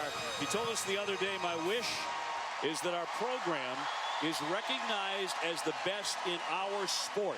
It doesn't have to go beyond that. If anyone wants to take it beyond that, it won't come from him. You are correct. You get a sense he's a little afraid of the blowback that might happen if people start comparing him to John Wooden. But coaching greatness is coaching greatness, and against his peers, he has done it better than anybody. As he often says, I get the best players. That helps. And he has great ones in Kalina Mosqueda-Lewis, who is about to graduate, move on to pro ball. And of course, Breanna. Let's go to Holly with Geno Auriemma. You keep saying, wow, wow, as if this was very difficult for you tonight, Coach. What was the hardest part in your mind? The hardest part was beating a great team. I mean, you know, I talked to Muffet before the game. She said, we didn't expect to be here. They have so many young kids, but I'll tell you what, they were unbelievable. They were unbelievable, as they usually are. And these kids right here, you know, they played their butt off all year long. I'll tell you what, I know we've won a lot of these, but I don't know that I've ever been more proud of a group of kids than I am with this group. Because I didn't trust them in the beginning of the season. I didn't trust them one bit, you know, and especially after the Stanford game, I trusted them even less. And each day, each week, we just kept growing and growing. And, man, I don't know what to say, Holly. Well, the kids said to us earlier that the thing that they're the most proud of this season is that they feel like you trust them now. How did they earn that? Every day in practice, every situation that we put them in, they fought through it. Every obstacle we threw in front of them, they dealt with it, and they learned to depend on each other. And each day they got more trustworthy themselves, and I think that just culminated tonight. I know you're uncomfortable with the comparison to John Wooden because it's different sports, but what does 10 national championships mean in history to you? You know, it obviously is, obviously it's a very significant number because that's the number that's been out there, and people want to talk about it. I'll be the first to say, I'm not John Wooden, and I got a bunch of friends who would tell you that I'm right. I'm not. And as I said the other day, I just think what we've done here the last 20 years is pretty remarkable in its own right. And I'll let people who write the history decide where I fit in. Thank you, Coach. Your senior, Kalina Mosqueda-Lewis, you had a big hug for her. What was it that Coach said to you in that embrace as you were just leaving the court? Just he's so happy for me and glad that it ended this way and that I've come a long way. There was a moment in this game they pulled within 6, and you come down and bury a 3 time and time again. What were you thinking out there, Kalina? I knew Notre Dame was going to try to come back. They weren't ever going to go away. We had to put them away, so I knew I had to step up and make a shot. And in your senior season, what does this mean to you to give Coach such a gift, his 10th national championship? It means a lot. You know, after everything that he's given me, you know, this isn't even close to matching what he's given me, but, you know, I'm glad that I could be a part of his 10th national championship. Thank you, Kalina. Thank you. Holly, thank you very much. She looks very, very at home with that trophy. As we take a look at tonight's Capital One Cup Impact Performer, and it was certainly Mariah Jefferson with 15 points, 5 assists, and a terror on defense. She decided the last time they played the Irish that she would never put her teammates in that kind of bind and allow them to play 5-on-4 because she wouldn't be guarded. She put in the time. She delivered from 3 on multiple occasions, and what an absolute terror she was on the defensive end of the floor to the nation's second-best player, Jewel Lloyd. Yes, she was dynamite on offense, but she impacted this game as much with her defense. Well, I'm with Geno Auriemma. Wow, 10 is just such a tough number to get your head around. But they've got all summer to do that. And a long way to go. He's not going anywhere anytime soon. That's going to be added to. Absolutely true. 63-53. UConn is the national champion once again. Stay tuned for the trophy presentation and plenty more coverage coming up from Tampa Bay. For Holly Rowe and Doris Burke, I'm Dave O'Brien, and now it's time for Sports Center. Hey, welcome to the show. We're on a little early here in Los Angeles. Bonus Sports Center. Along with Neil Everett, I'm Stan Verrett. They don't like each other, but they keep running into each other, especially when it matters most. Second straight season, we saw UConn and Notre Dame for the national title. Yeah, I had UConn in my bracket. I'm not sure who Stan had. What'd you have? Well, no, you didn't. I had fill out a UConn, bracket. okay? I told everybody here, have UConn in the women's bracket. I hope you listen. Hey, Kevin Nagandi, show us some pick and roll from sight. Come on. For them, as Geno Auriemma, the genius of Geno, the kid from Norristown, Pennsylvania, now tied with the Wizard of Westwood, John Wooden. 10 national titles, no one better in the history of college basketball. Here with Kara and Rebecca, and 63-53. It was a grinding type of game. Notre Dame was in this one. 5.5 minutes to go. It's a 6-point contest, and then just like that, Kalina Mosqueda-Lewis, 5 straight points. You know, this is what we've seen from UConn time and time again, is that they have the ability to close. They have the ability to put teams away. And that's what they did in that moment. Kalina Mosqueda-Lewis, the best shooter in college basketball history, helps give her team that margin down the stretch. And it was a little ugly on the offensive end of the floor, but that was because both teams played really solid defense. And how about Mariah Jefferson in that second half? Not only stepping up and hitting big three-point shots when defense was playing off of her, but she did a magnificent job on Jewel Lloyd in that second half, shutting down one of the best players in the country. 10. It's a round number, and Geno's got that. Holly Rowe from on the court with a presentation as UConn celebrates another national championship in their second three-peat.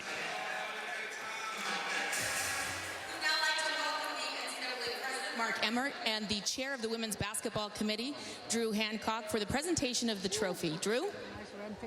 Yeah, oh yeah. On behalf of the NCAA Division I Women's Basketball Committee, congratulations to the UConn Huskies, the national champions.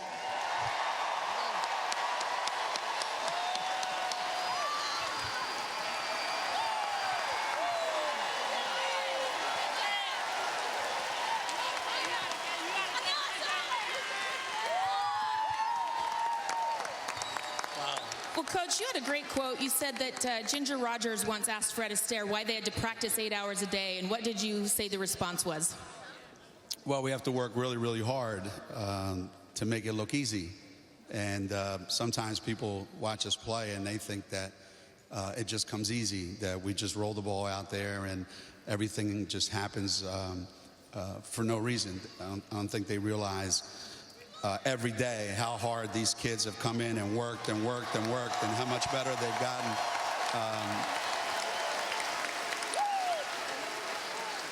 This is, this is an incredible group You know, after losing the 2 players that we lost last year with Stephanie and Bria, there was a lot of doubts in their minds about whether they could do this again.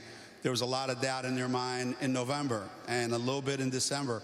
And each day after January 1st, this team just kept proving over and over and over again. You might not have noticed it because some of the scores weren't indicative of that, but every day this team just kept working and working. They deserve everything they have. They really do. Coach, you said as you continue to experience all of these championships, 10 now that will go down in history, that you've learned something along the way. And you said that it's when they need you, be there for them in the game. When was it tonight that your team looked at you and needed you, and what did you give them? Well, I think the really can I talk, please?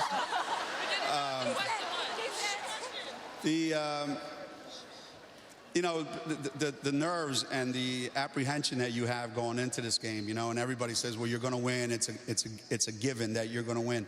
And then you don't realize what you have to do to win. And if you're not careful, you know, you start to run all these things through your mind of all the things that could go bad during the course of a game. And I just kept repeating to myself before the game, hey, listen, at some point, just be there for them if they need you. Whatever they need, just try to be there for them. So I don't know what I did, but hopefully, hopefully the entire coaching staff was there and when they needed us. But they deserve all the credit. They deserve all the credit. Well, one person who was definitely there for their team tonight when they needed them is tonight's most outstanding player, Breanna Stewart, for the 3rd time, an unprecedented 3rd time, Breanna. And, you know, you had an ankle turn in that first half, and you came back and you weren't scoring a lot, but 15 rebounds. What was it that you were trying to do for your team? Well, we knew Notre Dame was going to really crash the boards, and you know, that was a big part of our game plan, but I don't think that I should have been most outstanding player. I think, you know, Mariah Jefferson deserved it. We'll have to ask the NCAA. Maybe they would let you be let's ask Drew if she'll let you do that.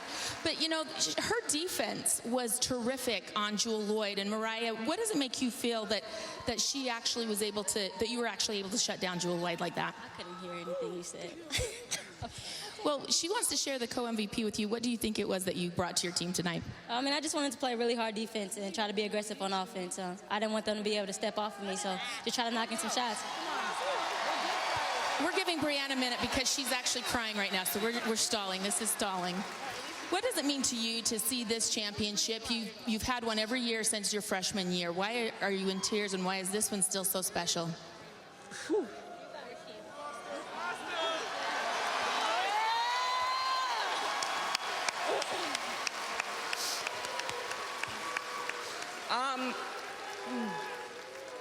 You know, I think CD was talking to us about this earlier today, and you know, this team, we really, really had to work hard, and this is one of the hardest years I've been here. And whew, excuse me. Come on, Stu, you good? You good, Stu? You can do it. Get it out. No, just let a tear go. Let it go. Just let him drop, Stu. Let him drop. We really had to work hard for this one, and we got it. That's why it feels good. We'll let Breanna off the hook, and I just wanted to ask our senior, Kalina Mosqueda-Lewis and Kia Stokes, who've been so terrific. You know, you did have a big loss of leadership, and you guys had to step in after that Stanford loss and change the culture of this team. What do you think the seniors did to go out on top this season? I think we were just trying to consistently be leaders for our teams, you know, whether it was in practice, off the court. Whenever our team needed us, we needed to step up and be a good example. What impact do you feel like you've had on this program, Kia? Obviously, I'm probably the best scorer that's ever gone to UConn.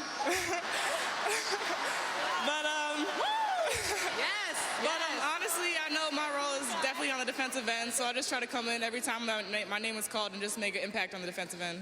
Well, thank you, ladies. Terrific seniors. They are national champions yet again. Breanna Stewart, a 3-time most outstanding player. She has a chance to go down in history as the first to ever possibly be 4 with another one next season. Thank you very much. I present your 2015 national champs, UConn.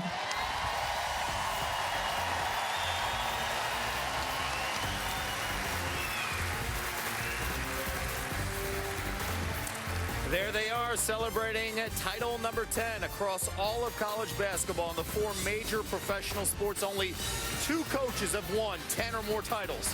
Phil Jackson, John Wooden, and now you can add Geno Auriemma's name. Breanna Stewart, elation in 3rd straight most outstanding player in the Final Four. No one has ever done that. A special season capped off with another championship. Here with Kara and Rebecca. Emotional Breanna Stewart, something we don't see quite often from the superstar there. When you look back at this season, what they have done, what stands out here, what they did tonight? I think it is the journey, the progression of this team. And we were all shocked when Stanford beat them in their first game of the season. And for this team to grow and mature, and it's players that are kind of introverted personalities. When you look at Moriah Jefferson, when you look at Breanna Stewart, and how they've taken on the leadership mantle of this team, how much they've grown, how much they've improved. And Breanna Stewart didn't have one of her stellar offensive Final Four games that we've come to expect, but she really grinded it out and was a force on the defensive end. And how Geno Auriemma can once again get everybody to mesh together as a team. You know, you talk about Breanna Stewart, she's the best player in the country, and tonight she only took 8 shots. That's not what her team needed from her so much tonight. They needed her to rebound, they needed her to block shots. Each player does what's good for the team, but they can step up in big moments. Kalina Mosqueda-Lewis not taking a lot of threes, but then hits the biggest one of the game. So every player knowing how to do their role and do what their team needs to do for them to win. And a big credit from Breanna Stewart to give props to Moriah Jefferson because she was outstanding tonight. And UConn, once again, celebrating a 10-point win over Notre Dame. Here's how it went down. Muffet McGraw in the national championship once again, 2nd straight year, taking on Geno Auriemma. Tied up early in the first half. Keep an eye on Kalina Mosqueda-Lewis. She calls off for the screen, tells Morgan Tuck to move over, and she moves into position to drop the triple. Well, let's just read and react for UConn. And Mosqueda-Lewis, you can't give her that much space. She'll make you pay. Held our breath here with Breanna Stewart. Don't want to see an injury. And immediately, Rebecca, you said, thank goodness it's not a knee, right? Yeah, that's everybody's first instinct as soon as we saw that it was an ankle. But you didn't really see, I didn't think, the effects of that. Once she came back in the game, she was still herself on the defensive end of the floor. Had her ankle taped up on the sideline, then she was back on the floor. UConn up by 4, and Stewart, again, not appearing to be in pain, calling for the ball, step back jumper, 6 points, 8 boards in the first half. UConn up by 8. Second half, Morgan Tuck, and when she does this, oh, UConn's offense is so dangerous. Well, that's what makes them so difficult to defend, the versatility of both Tuck and Stewart. And, you know, Moriah Jefferson, her elite athleticism was special tonight on both ends of the floor. Jefferson, 15 points, 5 assists, and 4 steals. Jewel Lloyd with the miss. This was the turning point, guys. 6-point game, 5 minutes to go, and here goes UConn. And Kalina Mosqueda-Lewis, best 3-point shooter in the game, got it. And she was wanting that ball the whole time she was running down the floor. She's made some big plays and big moments her senior season. Next possession, that's the dagger. 6-point lead now, it's at 11, and UConn would hold on. Geno Auriemma with the handshake, and Muffet McGraw on the celebration. UConn with their 10th national championship, and with that, Geno Auriemma ties John Wooden for the most titles in college basketball history. The final in this one, 63-53, and Notre Dame finishes runner-up for the 4th time in the last 5 seasons. If you go back the last 2 seasons, UConn has won 84 of their last 85 games. You keep saying, wow, wow, as if this was very difficult for you tonight, Coach. What was the hardest part in your mind? The hardest part was beating a great team. I mean, you know, I talked to Muffet before the game. She said we didn't expect to be here. They have so many young kids, but I'll tell you what, they were unbelievable. They were unbelievable, as they usually are. And these kids right here, you know, they played their butt off all year long. I tell you what, I know we've won a lot of these, but I don't know that I've ever been more proud of a group of kids than I am with this group. Because I didn't trust them in the beginning of the season. I didn't trust them one bit, you know, and especially after the Stanford game, I trusted them even less. And each day, each week, we just kept growing and growing. And man, I don't know what to say, Holly. From the 1994 season, take a look at this, the dominance from the UConn women basketball program. the most championships, college basketball or major professional sports, and they double up. The Yankees, the Lakers, the Spurs, and 6 more than the New England Patriots. Brianna Stewart, she had 8 points, 15 rebounds, found a way to affect every part of the game. Yeah, she was terrific early on the defensive end of the floor. Not only did she block shots, but she got in Notre Dame's head whenever they came near the paint. It's one of her 8 points. She wasn't prolific on the offensive end, but she didn't force things. She only took 8 shots, understood the right time to take those shots in those moments. And Mariah Jefferson could have won the MOP. Yeah, Stewie said she wanted to give it to her. And that's the type of impact that she has. And she impacted the game from a statistical perspective, but it was her energy, her deflections, her defensive ability that really helped carry this team. This has been Mariah Jefferson's team. She's grown into that role as a point guard, as a junior. And I thought this was fitting for her to end it in this type of performance because she's meant this much to this team all season long. All right, it's a second three-peat. Unprecedented in all of women's sports as UConn wins title number 10. I can't stress it enough. Geno, 10 trips to the national championship game, 10 titles. He will join us later on SportsCenter. Back to Neil and Stan.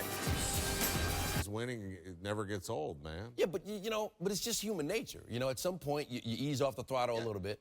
Yeah, but the roster changes. Yeah. So the only one who would get complacent is Geno, and if you've ever met him, you know that's not happening. Yeah. All right. I'm buying that. He's got a formula that works apparently because it's worked for the 3rd straight season. 10 national titles now for Geno Auriemma and the Huskies. He's with Kevin Nagandi and I had UConn.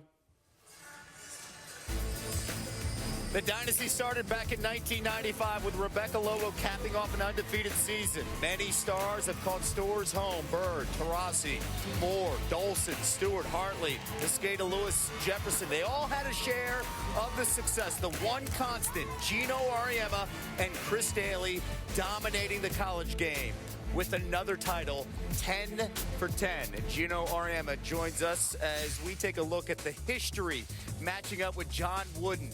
10 for 10, 10 national championship appearances, 10 titles. Only 2 coaches have ever done that in the college game. And Geno joins us now. And when we bring that up, you're in the same breath with John Wooden. A year ago, you didn't want to think about it. Now you're a part of that special history. What's that like? I don't know how you answer stuff like that, because it's too big to try to understand it, try to grasp it. Because that's somebody you grow up watching and you read about and you hear about, and I don't think I'm John Wooden. Obviously, I don't think I'm in that, pantheon of like the great greats. I just keep going back to there's a bunch of my players down there, former players, and you just mentioned a bunch of them, and it was just so good to see them be so happy for this team to win. And the other part, I'll just let you guys and people who write about it decide where we fit in with all this. Geno, you're from the Philadelphia area. You're not shy. You're outspoken. You speak the truth. I'm kind of shocked, though, when we mention the pantheon of great coaches, you don't consider yourself part of that group. Why? Obviously, what we've done is worthy of that. Unprecedented. I understand all that. But like you said, where we come from, if you're any good, you don't have to say it. Other people say it for you. That's true. And the guys, in our neighborhood, they go around telling everybody how good they are. They don't last very long. So I guess it's just part of growing up the way we did. And as I said, I know what we've done. I know what it means. I know where we are. I know the significance of it all. Believe me, I do. I'd just rather have you guys talk about it. It's hard to find a player to do something like Brianna Stewart has done that hasn't been done in your program, because there's been so many players that have done so many things. Yeah. What has Stewie meant to your program? And tonight she wins her 3rd most outstanding player, which hasn't been done in NCAA history. I get asked a lot about Stewie, and she just has this way about her when the games mean the most, is when she's the most excited, most locked in. And it all has to do with she believes in herself so much that she thinks She was born for these moments. And not everybody, not everybody can do that. Some people run away from the moments, and she's pretty special, obviously. And I don't even know that tonight she played a great game, but she does so many things for us. And I told her after the game, and she was kind of choked up. I said, you could see her on the bench at the end of the game. She wasn't really happy with the way she played. And I said, sometimes it's the little things that matter. A block shot here and there, another rebound over 15 here. rebounds. It's not always about getting 30 or shooting 10 for 15 every night. And she just expects so much from herself, so much that she probably thinks, going in that this is normal. And then it hit her today up on that stage what this means. And that's why I think she broke down. Moriah Jefferson, a player who in the first half was struggling a little bit from the three-point line, but then offensively and defensively in the second half, she was amazing. How has she been able to become the player that she is and do what she did here tonight in this big moment? That's the biggest question mark that I had coming in was, what are the other players going to do when Notre Dame takes out Stewie and Kalina? Are they going to respond? And like you said, in the first half, not so much. Tuck struggled. Kian Nurse was struggling. And certainly Moriah was struggling. But I think something changed at halftime. And Moriah did a lot of talking. She did a lot of talking in the locker room, on the bench. And I think she talked herself into it. Like, I need to do this. And I just kept saying, they're going to leave you guys open because they don't think you can make them. And you've made them all year. So let's knock a couple in tonight. And she goes, Coach, I got the next one. Don't worry about it. I mean, that's unheard of for her last year or the year before. You ran out of fingers and thumbs now. So have you thought about the next step? I mean, what do you do after winning 10? Do you take a couple days off? When do you start thinking about the road to 11? Nah. That won't happen for a long time. We've got a USA basketball training camp coming up the first weekend in May. So I'll get a chance to coach really, really good players, then. And it'll be fun for me to get away from, my job and go do something different. But I'm pretty good at putting things away. Like, I won't think about next season for a long time. I won't. I'm not one of these guys that, I have a staff meeting July 15th to figure out, what we're going to run with a minute left against Notre Dame next January. Yeah. So I just kind of get away with it, and I think maybe that's why when I show up in September, I'm fresh. Let's look back now. In the last 2+ seasons, you've won 84 of your last 85 games. Is there a time where you hit, like, a point where there was some turmoil or where you were down? I mean, was it after that Stanford game? That Stanford game, I think, reminded us all that maybe we're not as good as we think we are. Maybe as coaches, we're not preparing our team the way we should be preparing them. And as players, we're not filling that gap that Stephanie and Bria left. And it's not going to fill itself. So we had to regroup after that game. And, then we won some big games, and then, we had some games that were easy. But the team just kept believing in itself. Every day. There was a lot of doubt. When we got back from that Notre Dame game, from that Stanford game, there's a lot of doubt on our team. A lot. You were under fire last week with some comments about the men's game. Yeah. Is this dominance good for the women's game? Is it good? Yeah, it's good because I'm a part of it. Yeah. So I think it's good. I think my comments, the way I say things sometimes doesn't help me, but I think I stand by what I said, and I bet you there's going to be a bunch of rule changes, just like there should be rule changes in women's basketball. Yeah. But I just, I'm my own worst enemy sometimes, aren't I? That could be a good thing, though. You guys love asking me questions, and then when I answer them, you go, man, he's great. Then you put it up all over the place, and you only put, like, little snippets of it, and I get killed. Oh, we made sure to put plenty of that Gruden interview out there. We made sure of that.